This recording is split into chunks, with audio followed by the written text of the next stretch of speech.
Dans 150 ans, aucun d'entre nous qui lisons cet article aujourd'hui ne sera en vie. 70 à 100% de tout, ce pourquoi nous nous battons actuellement sera totalement oublié. Soulignez le mot « totalement ».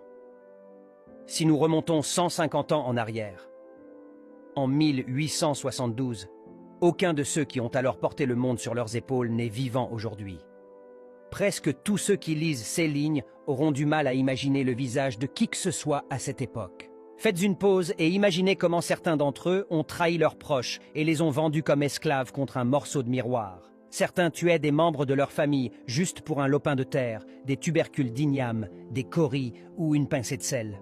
Où sont les ignames, les coris, les miroirs ou le sel qu'ils utilisaient pour se vanter?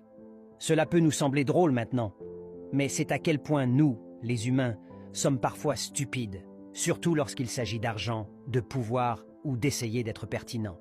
Je me souviens de cette époque, au lycée, où certaines personnes se battaient et faisaient tant de choses inimaginables, juste pour que leur nom soit retenu parmi ceux qui seraient nommés préfets d'école.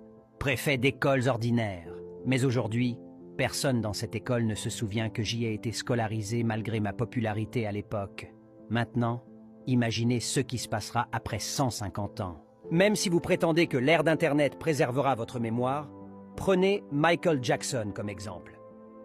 Michael Jackson est décédé en 2009, il y a tout juste 13 ans. Imaginez l'influence que Michael Jackson avait partout dans le monde de son vivant.